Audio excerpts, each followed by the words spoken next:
Are you old enough to remember Muhammad Ali's rope-a-dope where you look left and hit right? Can't touch this. Well, somebody remembered. Thousands, cities, and towns, the American people are writing the greatest comeback story never told.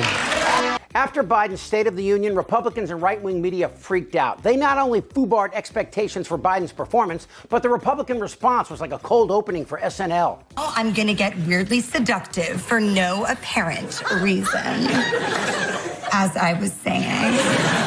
For the last 3 years, the entire Fox mantra has been that Joe Biden is the D.C. version of Weekend at Bernie's. Joe Biden was old and feeble and shriveled. His tiny fingers love muscle. I'd go, baby, go. They were salivating for the State of the Union like Dairy Queen at a tractor pull. Then this happened. Women are not without electoral or political power. I don't know at what point their sphincters tightened up. Tonight, President Joe Biden laid out his radical wish list for America. But I'm betting Fox executives were handing out laxatives to Hannity like Snicker bars on Halloween. Since the State of the Union, Fox has been trying to wrap their heads around how they got played. How did this guy pull this off? Hannity started out complaining that Biden was shouting. His speech was so hyped up, it was bizarre. I will not be shouting the whole hour. What the f***? Now who sounds like the old guy? 90% of the time, I have no idea what the I'm talking about. How about Waffle House and her DNA challenge rednecks screaming indecipherably in the chamber, only to have Biden kick their ass like Don Rickles in Vegas? In a stroke of irony, this all happened the same week the RNC handed the keys over to Laura Trump, which is like putting Melania in charge of sensitivity training. Her only job is to funnel money to Trump's defense at the expense of every other Republican candidate. The RNC's only platform, closing the border, was kidnapped by a glom of bipartisans, and when Trump had it killed, it further revealed his sociopathic side. The GOP didn't have a clue on how to respond to Biden's rope-a-dope. They were so caught off guard, they picked Sally Buttermilk for their response. We'll get to that later. Fox News was in a total freak-out mode. Biden went from a daft old man to Harry Callahan. Go ahead. Make my day. And every single one of their Botox bottom feeders choked. Jessica, the man has walked around lethargically for the last 3 years. Barely picks his head up, can't hear, is out of breath, falls asleep, skips dinners internationally, dies out during funeral processions. All of a sudden, this guy is like amped. On speed or something, Jessica, to dismiss it like, he's definitely clean. He should be in a cup. Because there is no way Joe Biden can sustain that type of energy. Because now that might be my favorite. That's Jesse Waters, who is to journalism what deliverance was to camping. Clear. He replaced Putin's new boy toy, Tucker Carlson. But Jesse was so bewildered, the best he could come up with was Joe's on drugs. Because now he's going to say, I feel my confidence, I can rise to the moment. Do those debates happen? if they give him for the debate what they gave him last night, then yeah. What drug do you guys think he was on? I'm not a doctor, but they're giving him something, Jessica. What? Listen. Cold medicine? If you see a horse, and the horse is old and injured and mopes around the barnyard, and then all of a sudden you race the horse and he fires out of the gate and laps everybody, what'd they give the horse? So wait, now Joe's a thoroughbred? It's funny and it's pathetic. Fox doubled down on Biden's age because they have nothing else. Fox and Trump not only mock the physically disabled, but Trump is campaigning on Biden's barely noticeable speech difficulty. Didn't it bring us together? Remember, he said, I'm going to bring the country together. And in doing so, Jelly Roll not only reveals yet again his moral shortcomings, but forgets what America was and still is. We root not for bullies, but for underdogs. But since Fox brought it up, which one of these guys sounds like they're sliding towards dementia? Iranian regime with sanctions and starved Hamas. I know it may not look like it, but I've been around a while. And Judge Jeannie? But he was a cantankerous, kind of combat-ready guy. Biden was mean and hurt my feelings. The reaction from Fox tells you this. Like the Republican Party as a whole, Fox is ill-equipped to speak to policy because Biden is killing it in every way you can. And even the occasional sprinkles of sanity still aren't enough. An hour and 8 minutes, I think, was the final count. And I think the most important thing that happened last night refers to you saying is amped up. We're now talking about Joe Biden as too fiery, right? As too aggressive. And yesterday we were talking about Joe Biden can't find his pants. Joe Biden has dementia.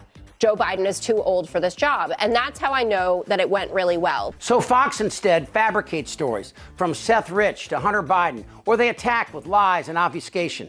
I mean, did Trump find a home there or what? I don't believe he'd be capable of sitting down to do an interview like this. It'd be when I debated Gavin Newsom, I said, your problem is the guy that you are bragging about could not have this exchange. He could not do this interview. Fox News still treading lightly after the Smartmatic $1 billion+ settlement for lying about voting machines machines in 2020, want so bad to be relevant again, the only path they see is with Trump. The worst president in history, making the worst State of the Union speech in history. But Fox and the Republican Party have fallen for the same trap of underestimating Joe. In the GOP response, Katie Britt, a first-term senator from Alabama, opened with how feeble Biden appeared. One thing was quite clear, though. President Biden just doesn't get it. Obviously written before Biden had obliterated expectations, she stumbled around like a teenage boy in the back of a compact car trying to get his pants off. It was embarrassing. I guarantee you that after watching Biden's rope-a-dope, watching Katie Kitchen mumble through her scripted attack must have felt like eating bad seafood on a Carnival cruise. Hannity did his best. Katie Britt delivered a rebuttal to Joe Biden's State of the Union, and she joins us now with much more. Senator, good to see you. Welcome to the program.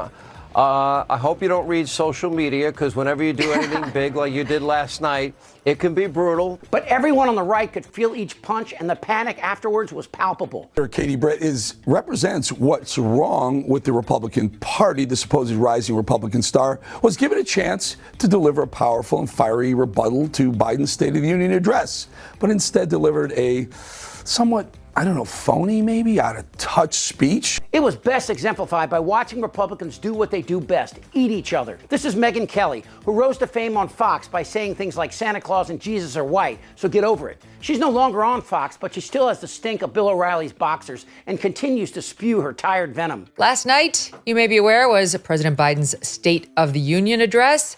I'm just going to tell you what I thought. It was a disgrace. But like so many, after the State of the Union, she still blamed Senator Britt. Drama, the fake affectation, the over-the-top portrayal of emotions I did not believe she was feeling. But here's the problem. Katie Britt didn't write that speech on her own. I doubt if she wrote the part where she says her own name. That speech was a GOP construct, poorly timed and shallow and vapid as a Lauren Boebert book review. And if you really want to see how poorly planned the Republican response was, they sent out Tommy Tuberville to defend her, warning the viewers, this is cringeworthy. And she's a mom. She's a housewife. She's around people in a young age.